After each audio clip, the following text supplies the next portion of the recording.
할렐루야. 네, 오늘도 이 아침 주님 앞에 나와셔서 함께 기도하시는 여러분 위에 우리 주님의 축복과 평화가 넘치기를 간절히 바랍니다. 자, 다윗이 이제 모든 행정 조직을 하나씩 갖춰가는 것이 오늘 본문입니다. 앞에서 24장, 25장, 26장은 제사장들을 24반차로 나눠서 하나님의 성전에서 제사하는 일을 효율적으로 하도록 했죠. 25장에서는 성가대, 찬양대를 24반차로 조직을 해서 쉬지 않고 하나님을 찬양하도록 했어요. 26장에는 성전 문지기들을 임명을 해서 그들이 성전에 출입하는 자들과 성전 곳간들을 잘 관리하도록, 그렇게 해야 하나님 앞에 온전한 예배를 드릴 수 있었기 때문이다 하는 겁니다. 이제 오늘 27장은 그거와는 조금 다릅니다. 다윗 왕의 군대 조직, 그리고 지방 행정 조직, 그리고 다윗 왕의 왕이 관리하는 왕의 기업들, 그러니까 왕의 재산이죠. 직접 관리하는 뭐 소떼와 양떼와 뭐 낙타니, 또 뭐 포도원이고 감람 뭐 나무 뭐 하여튼 열매고, 이 모든 것을 관리하는 왕의 재산을 관리하는 일들, 그리고 마지막에는 왕을 보좌하는 참모와 모사들, 전략가들. 그래서 왕을 측근해서 청와대로 보면은 뭐 비서실장, 또 무슨 뭐 참모들이 많이 있죠. 뭐 사회수석, 무슨 수석, 정무수석, 뭐 이런 아주 측근해서 왕을 돕는 그런 사람들의 명단까지 쭉 소개합니다. 자, 그런데 우리가 다 볼 수는 없지만은 이제 첫 번째 나오는 이 군대 조직이 참으로 우리가 볼 때 굉장히 의미가 있다는 생각이 듭니다. 자, 우리 27장 1절 말씀 한번 읽어볼까요? 27장 1절 다시 한번 읽죠. 시작. 이스라엘 자손의 모든 가문의 우두머리와 천부장과 백부장과 왕을 섬기는 관원들이 그들의 숫자대로 반이 나누이니 각 반열이 24,000명씩이라 1년 동안 달마다 들어가며 나왔으니, 들어가며 나온다 하는 것은 이제 근무를 하러 들어가는 사람이 있고 또 나오는 사람들이 있다는 거예요. 그러니까 이제 이 숫자를 계산해 보면 한 반열이, 한 반차가 24,000명씩이에요. 이제 물론 그 위에는 반장이 있고, 또 24,000명 안에는 천부장도 있고 백부장도 있고 뭐 십부장도 있고, 이제 하위 이렇게 군대 조직에 어떤 장교들이 있겠죠. 근데 이제 중요한 건 한 반이 24,000명이야. 그래서 한 반에는 그 반장이 그들을 관리해요. 그래서 2절에 보니까 첫째 딸 반의 반장은 누구예요? 삽디엘의 아들 야소보암이요. 그렇죠. 그리고 그 반에 또 주장이 또 있어. 또 그 반장을 돕는 또 그런 지휘관을 두어서 이 한 반차씩, 이걸 우리가 뭐 반차, 또 반열, 또 반이라고 설명하는데, 그래서 한 반이 24,000명. 이렇게 해서 첫째 딸 반의 반장은 이제 이렇게 야소보암이고, 또 보니까 4절에 둘째 딸 반의 반장은 누구예요? 아우와 사람 도대요. 이렇게 해서 또 미글롯이 그의 반의 주장이 되었다. 주장이라는 것은 그 반에서도 반장을 도와서 일하는 참모가 주장이겠죠. 또 5절에 보니까 셋째 딸 군대의 셋째 지휘관은 대제사장 여호야다의 아들 분하야요. 분하야. 이 이름이 많이 기억된 사람들이니까 앞에 나오는 이 야소보암 뭐 이런 사람들은 다윗의 군대 조직 가운데 뛰어난 용사 세 사람이 있어요. 제일 뛰어난 그 세 사람 가운데 야소보암이 들어간다. 분하야는 아마 30인 중에 한 사람. 그러니까 3명의 아주 뛰어난 용사들이 다윗을 보좌하고, 그 다음에 30명의 또 뛰어난 또 아주 장군들이 있어요. 또 이렇게 해서 다윗을 보좌하는데 주로 그들의 이름이 이 반차에 많이 들어가 있어요. 그래서 능력 있는 자들을 각 반의 반장으로 임명했다는. 그래서 이것이 모두 몇째 달에 속한, 몇 번째가 나오고 12째 달에 속한 반차까지 쭉 나오죠. 우리 15절 말씀 읽어볼까요? 15절입니다. 15절 시작. 12째 달 12째 지휘관은 온니엘 자손에 속한 느도바 사람 헬덴이 그 반에 24,000명이었더라. 그러니까 일반적으로 여러분 보세요. 12반차로 나눴잖아요. 12달까지. 그러면 한 반의 인원이 24,000명. 24,000명 곱하기 12를 하면은 몇 명이 될까요? 그 계산하기 쉽지 않죠. 이렇게 계산을 잘하는 분들 아니면 28만 8천 명이. 그러니까 다윗에게는 28만 8천 명의 군대가 있다는 거예요. 20세 이상의 전쟁이 나면 전쟁에 동원할 수 있는 인원이 28만 8천 명이에요. 근데 그 28만 8천 명이 다 우리의 60만 대군처럼 다 군대에서 가서 숙식을 하고 의복을 받고 매일 월급을 받는 이런 군대가 아니라 28만 8천 명이 12등분으로 나눠서 첫째 날에는 일반차가 와서 지키는데 몇 명이 지켜요? 2만 4천 명. 둘째 달에는 또 두 번째 반차 2만 4천 명이 또 나라를 지키는 거예요. 근데 그 이스라엘 큰 나라를 지키는데 이 다윗 왕 때 영토가 상당히 넓었거든요. 그 지키는 2만 4천 명이 많아요, 적어요? 적죠. 28만 8천 명이 다 지켜도 뭐 남을 말 까말까 하는데 어떻게 2만 4천 명, 12분의 1이 와서 지킬 수 있을까? 이게 신정왕국의 특이한 군대 조직이라는 거예요. 그거 왜 그렇게 했을까? 이제 여러 가지 이유가 있죠. 만약에 28만 8천 명이 동시에 상비군으로, 상비라는 건 늘 이렇게 군대에서 일하는 사람들. 우리 60만 대군처럼. 우리도 60만이 아니죠. 지금은 이제 많이 줄어가지고 한 50만 될지 모르겠어요. 그래서 그 대신 전쟁이 나면은 예비군들이 있어서 예비군들이 동원되면 예비군들이 또 한 200만, 300만 되겠죠. 이렇게. 근데 북한 같은 경우는 아마 우리보다 상비군이 더 많을지도 모르, 한 100만 될지도 모르. 그 사람들은 늘 아주 군대에 와서 그래서 북한은 군대 복무 기간이 한 10년 된대. 10년. 20살에 오면 30살에 제대해. 우리는 이제 3년이었다가 자꾸 줄어들어가지고 요즘 이제 한 2년 되고 또 이렇게 이제 그러는데 하여튼 상비군이 많다는 거는 그만큼 뭐예요? 세금이 많이 나가야 된다는 거예요. 말이 그러지 장정 28만 8천 명을 한번 먹여봐. 교회에서 뭐 교인들 1000명만 넘는 교인들을 먹이려면 어마어마한 양식이 필요하잖아요. 큰 교회가. 그렇죠? 뭐 하루 몇십 가마씩 몇 가마씩 들어가서 쌀을 해야지 주일날도 점심을 먹을 수 있는. 근데 말이 그렇지 28만 8천 명이 하루 먹는 양식이 얼마나 많. 그렇게 되면 군대가 많으면 뭐가 많아야 돼요? 돈이 많아야 돼. 그 어디 돈을 구해요? 백성들이 세금을 많이 내야 돼. 그러니까 나라가 힘든 거야. 군대가 많으면 세금이, 그러니까 국방비가 많이 들어가면 그 나라는 과도한 세금을 내야 돼요. 그래서 이제 세계에서 세금을 국방력을 제일 많이 돈을 투자하는 나라는 미국입니다. 미국이 뭐 그래도 세계에서 가장 많은 국방비를 투자하는 나라 중에 하나. 이제 그 다음이 뭐 중국이나 러시아 뭐 이런 순으로 가죠. 그리고 이제 유럽의 뭐 다른 나라. 근데 우리나라도 꽤 많은 국방비는 지출해요. 우리도 세계에서 한 6번째로 많은 국방비를. 그 국방비는 북한의 국방비의 거의 뭐 몇 배에 달해요. 북한은 나라가 어려우니까 사실은 핵은 있어도 국방비를 많이 지출은 못해요.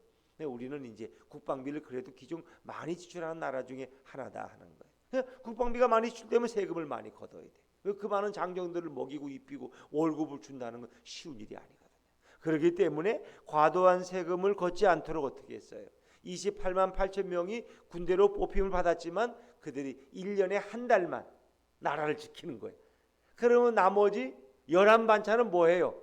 고향에서 뭐해요? 농사 짓지. 생업도 하고. 그렇죠? 가축도 돌보고 농사도 짓고 집안일을 하다가 전쟁 나면 물론 다 나와야 되지만은 평상시 때는 한 반에 2만 4천 명만 나라를 지켰더라. 근데 이제 사실은 그것이 다윗이 믿음이 없으면 그게 어려운 거예요. 그러니까 하나님의 신정 왕국에서는 누가 나라를 지켜줘요? 하나님이 지켜주시는 거예요. 군대가 지켜주는 게 아니에요. 군대가. 그 생각을 이제 바꿔야 돼. 군대가 지켜준다면 당연히 28만 8천 명이 다 지켜야 돼. 그러나 다윗의 마음속에는 우리나라는 하나님이 지켜주신다. 하나님이. 우리 2만 4천 명 최소한의 인원이 그저 이렇게 경비만 쓰는 것이지 이건 하나님이 우리나라를 지켜주신다는 거예요. 그래서 백성의 세금을 줄여주었다는 거예요. 그러니까 다윗 시대가 살기 좋은 나라가 돼요. 물론 전쟁을 많이 치렀으니까 백성들이 그만큼 피해도 크지만은 다윗은 이런 배려를 해서 전쟁이 없을 때는 백성들이 다 집에 돌아가서 생업에 종사할 수 있도록. 그것이 우리나라도 마찬가지예요. 우리도 뭐 고구려나 이런 조선 시대나 신라 시대 보면 다 모든 상비군은 아니에요. 이렇게 전쟁이 나면은 또 차출하는 예비군들이 또 있는 거죠. 이렇게 해서 하나님만을 의지하도록 했다. 그 전쟁에 나가서 이제 전쟁에 승리하면은 노획물들을 가져오는데 그 모든 노획물들은 하나님께 이제 돌려드리고 또 이거 말들을 많이 이렇게 말이나 나귀를 이렇게 많이 획득하면은 그 말에 뭘 끊어요? 힘줄을 끊어요. 힘줄. 말에 힘줄을 끊으면 말이 힘을 못 써요. 그냥 이렇게 나귀처럼 짐이나 끌지 농사는 질 수 있어도 달리지를 못해 말이. 이 힘줄을 끊어놓으면 사람도 여기 힘줄을 끊으면은 잘 걷지를 못하잖아요. 그처럼 왜 그렇게 말에 힘줄을 끊? 이미 모세 시대에 하나님이 그렇게 말씀하셨어요. 왜? 말을 의지하지 말라는 거예요. 우리가 말의 숫자가 말이 많다는 건 우리나라에 전차가 많은 거나 똑같은 거예요. 그런 군대의 무기를 의지하지 말라. 그 너희는 누구만 의지하라? 여호와 하나님만 의지하라는 거예요. 내가 지키고 내가 너희들을 보호하는 거지 군대의 숫자가 너희를 보호하는 게 아니야. 그래서 다윗이 군대에 나갈 만한 군인들을 세기 위해서 인구 계수를 하다가 요압이 반대했지만 그걸 하다가 하나님이 진노하신 거예요. 그 동기가 불순하기 때문에. 물론 인구 계수는 광야 시대에도 했어요. 각 지파별로. 그래서 40년 전과 40년 후가 이렇게 나오는데 다윗이 한 목적은 불순한 동기였어. 왜? 군대가 얼마나 많은지 내가 힘이 얼마나 센지 뭔가 군대의 숫자를 의지하려고 했기 때문에 하나님이 진노하셔서 3일 동안 온역을 내렸는데 7만 명이 3일에 전염병으로 다 죽는. 그래서 이제 그것 때문에 또 타작마당이 나오고 결국은 이제 예루살렘 성길이 들어서는 장소가 나온 거죠. 그 모리아산 그곳이 바로 타작마당이. 거기서 하나님 앞에 제사를 드리도록 천사가 와서 말하는 거죠. 자, 다윗은 이렇게 지혜로웠다. 그래서 오직 그것은 우리의 인생에도 마찬가지예요. 시편 121편 1절에 보니까 내가 산을 향하여 눈을 들리라. 나의 도움이 어디서 올꼬? 나의 도움은 어디예요? 천지를 지으신 여호와에게서로다. 내 도움은 하나님 천지를 창조하신 하나님으로부터 오는 것이지 이건 인간에게서나 세상 힘에서 오는 것이 아니라는 거예요. 시편 146편에 1절에 보면 3절에 보면 너희는 방백들 귀인들을 의지하지 말며 도울 힘이 없는 인생도 의지하지 말라.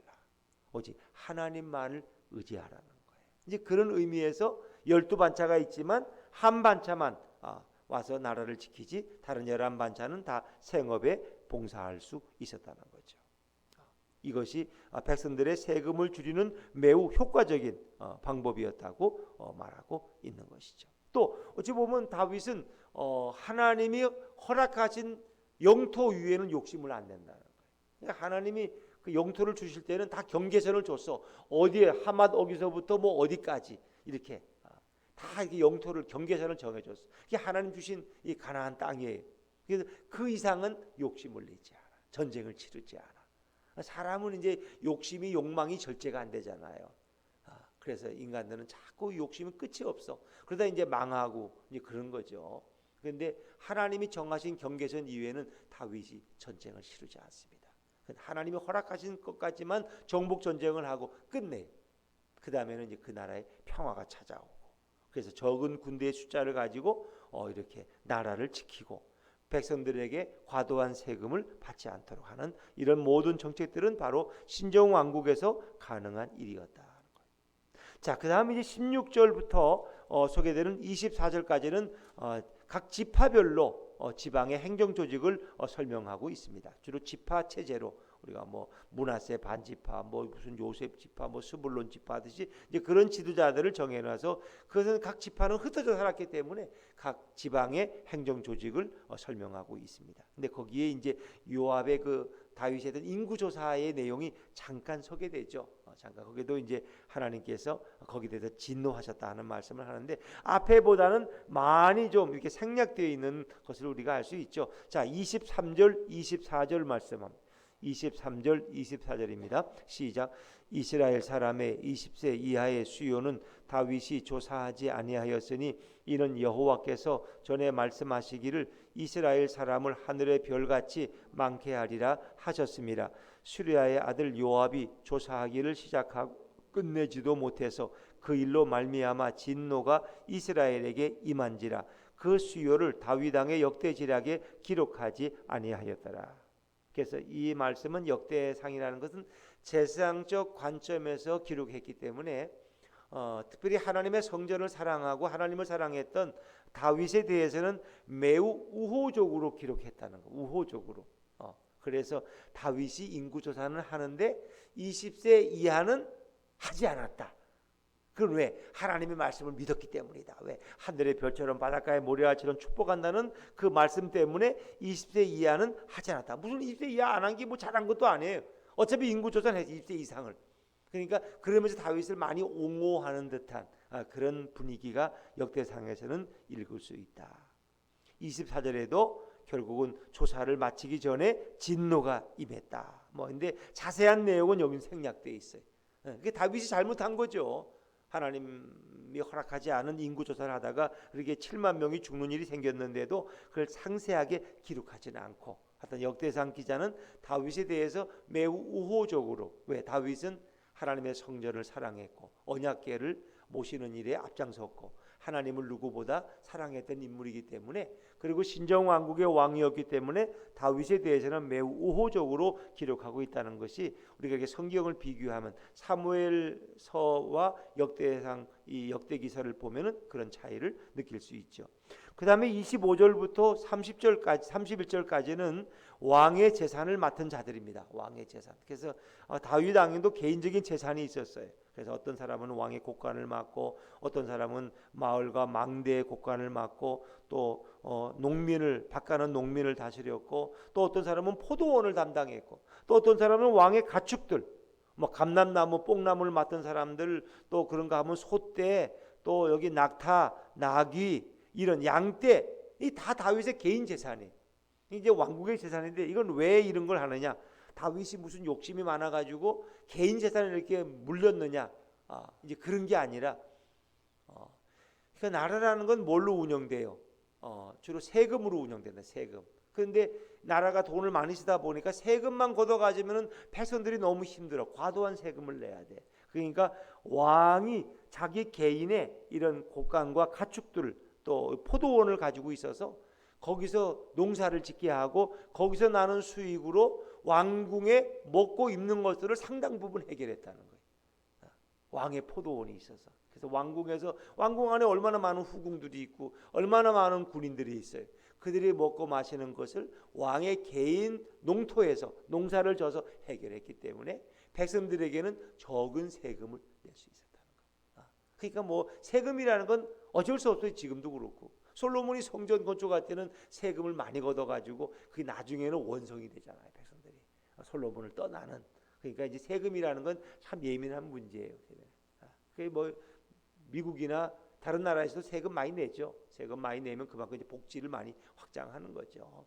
그런데 너무 과도한 세금은 백성들에게 삶을 피폐하게 만들고, 나라는 부강해지지만 백성들은 너무 가난해지는 이런 문제들이 생기죠. 그래서 그것은 이제 세무 정책은 잘 세워야 되는 거고, 너무 지나친 과도한 세금은 사실은 백성들을 이제 힘겹게 만든다는 것을 우리가 생각해 볼 수 있죠. 그리고 마지막 32절부터 34절까지는 다윗의 이제 모사들, 참모들, 이런 사람들의 이름이 열거되고 있는 거죠. 마지막 33절, 34절 말씀하면 33절, 34절입니다. 시작.